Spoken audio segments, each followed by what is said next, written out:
August 26th, perhaps you've heard, Floyd Mayweather, Conor McGregor. Floyd is unbeaten, he's unblemished, he's unafraid to tell you he's the best. He appears ready, always is, whether you like him or not. He had a guest in camp on Thursday, NBA star Boogie Cousins, back from the NBA Africa game. SportsCenter, by the way, is going to be at McGregor's public workout on Friday, as we were on Thursday with Floyd. Here is Money with Brett Okamoto. McGregor promised. He didn't promise, but he said the fight wouldn't go past 4. So I'm saying the fight wouldn't go past 4. So I guess it's a 4-round fight. So to be clear, it's a goal of yours to knock him out before the end of the fourth round. It's not a goal. It's not a goal. The goal is always to win. But we're looking for the knockout, and he's looking for the knockout. So I'm pretty sure this fight is not going the distance. Why would that mean something to you, though, with so much to lose? 49-0, that one can mean a lot when people look back on it. So why care, I guess? I'm in Las Vegas. We're in Las Vegas. Life is a gamble. It's all about rolling the dice, taking a chance. So it is what it is. I want to roll the dice and take that chance against a guy that's younger, bigger, and stronger. All right, you get to a point where there's just so many things that you could break down, and we decided to say, let's take a look at a couple of prop bets for Mayweather-McGregor. Will there be more Premier League goals on the 26th of August, or McGregor punches landed? I'm going McGregor. Yankees fan, will Aaron Judge have more homers than knockdowns from McGregor? You can bet on that. You can also bet on Oregon State and Colorado State, who play that day, and will they score more touchdowns than rounds in the fight? You can also bet on, will there be more F-bombs in the post-fight news conference than grains of sand in Nevada? No shortage of games to circle on the NBA calendar. Thing is, and this is big, we needed a calendar. Thursday, we finally got it. Not the whole thing. Actually, we got days, like 5 of them. Really, it's like waiting for a Sokolowski email. But it came. Christmas night and the season's first week of games. And between them, we may just see more haymakers than Mayweather-McGregor. LeBron and the Cavs, KD, Steph and the Warriors tip off the season, only not against each other. Michelle Beadle has more. Celebration here in Oakland. One of the great playoff runs of all time is complete. The Golden State Warriors are the 2017 NBA champions. The days of an official NBA offseason are over, and it's great. After the finals, we had a very active free agency. The bombshell of the evening, Paul George to OKC. Jimmy Butler reunited with Tom Thibodeau in Minnesota. A summer league to quench our thirst for hoops. Jason Tatum rocks the rim. Smith is just fun to watch. Lonzo Ball with his second triple-double. And now, with the release of the NBA schedule, we get a taste of what the 2018 season has in store. After all that player movement, big-name draft picks, and social media volleying, it's time to talk about getting back on the court. We back, baby, we back! On opening day, the Celtics, who got rid of Avery Bradley and added Gordon Hayward, to face the Cavs. Kyrie told Van Gilbert he didn't want to play with LeBron anymore. That Cavs team will either be intact or it won't. Chris Paul agreeing to a sign-and-trade to the Rockets. Houston, who entered the Chris Paul business and joined the rest of the league in chasing one team and one team only, will face that one team, the champion Warriors, who got even stronger. It almost seems unfair. Christmas, we got a little bit of everything. Gifts galore. The Philly process against the Knicks, who may or may not have Carmelo Anthony. A finals rematch. A look at a couple of Eastern Conference contenders. A reunion of the reigning MVP and the guy not far behind, with the night ending in a look at the future in the West. An entire day of hoops with drama that writes itself. See you soon. Michelle Beadle, thanks. Here is the entire Christmas slate. Little stocking stuffer in the form of Sixers-Knicks before the whole Christmas goose gets carved up at 3 Eastern. Cavs and Warriors from Oracle, Celtics Wiz, Thunder Rockets, couple of playoff rematches. And the night wraps up with Lonzo Ball and Lakers taking on the upstart Wolves.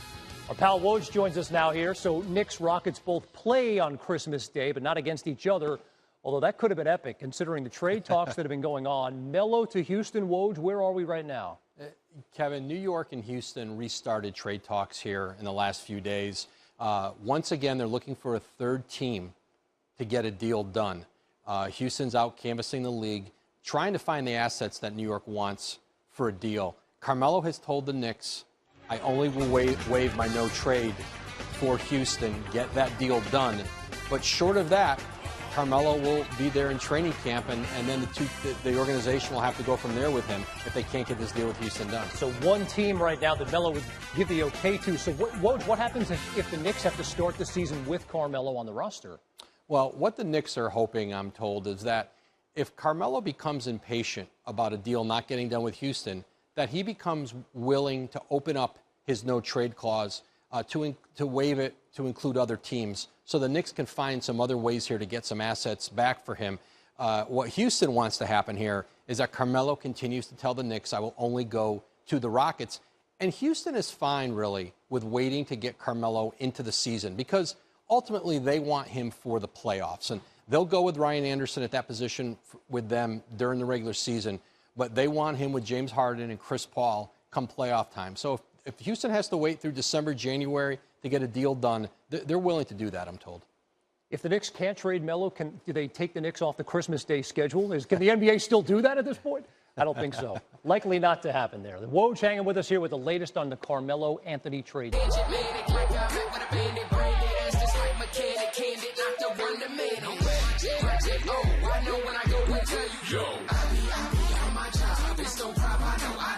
Plenty of preseason football this morning, but we're continuing to keep an eye on the future surrounding Cowboys star Ezekiel Elliott. NFL insider Adam Schefter joining us with much more this morning. Adam, what are you hearing this morning on a decision coming down by the NFL on Elliott? Well, Kevin, I think most people believe that decision is going to come today. And really, it really is a question of how the NFL wants to frame the findings from its investigation, because this has been a domestic violence investigation, and if the league finds enough evidence of any domestic violence offenses, then the benchmark for that suspension is 6 games. So the league could be suspending Ezekiel Elliott under that circumstance for 6 games. If the league decides to frame this under the personal conduct policy, and we're talking about an accumulation of incidents, and let's be very clear that the NFL has considered those other incidents in this investigation, and I'm talking about a speeding charge where he was doing over 100 and was charged with a misdemeanor. I'm talking about pulling down a woman's shirt on St. Patrick's Day in that parade in the Dallas area. We're talking about any number of other incidents in and around the Dallas community that the league has looked into.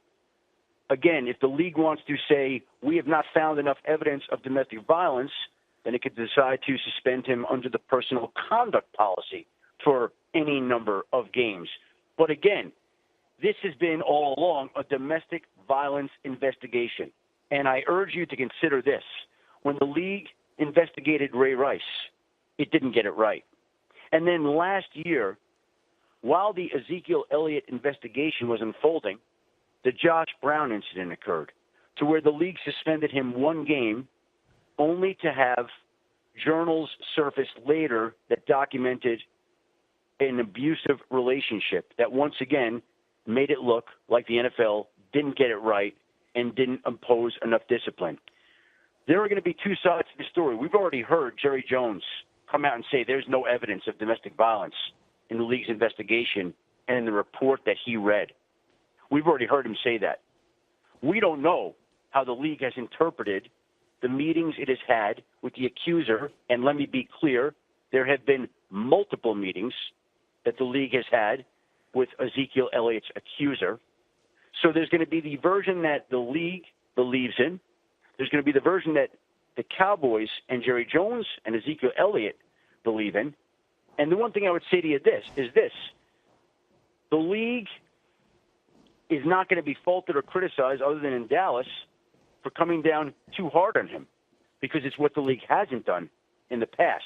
Mm-hmm. That doesn't work in Ezekiel Elliott's favor. So the bottom line here becomes, I think most people believe the decision's come today.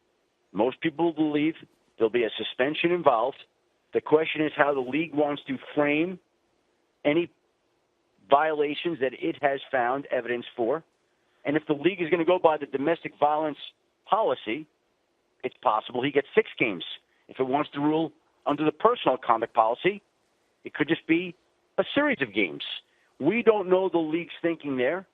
But again, I think with all the history the league is going to err to the side of caution. Adam, from the Cowboys' perspective, when you look at their schedule with the unknown of potential games here, as you've discussed, open up against the Giants, on the road against the Broncos, on the road against the Cardinals. In Week 5, they take on the Packers. How are the Cowboys preparing for something like this? Listen, again, you've heard Jerry Jones come out and say that he doesn't think there's anything in there. You've heard Des Bryant say they don't think that Ezekiel Elliott's going to be suspended. There's a feeling in Dallas that Ezekiel Elliott hasn't violated the domestic violence policy and is going to be there on opening day.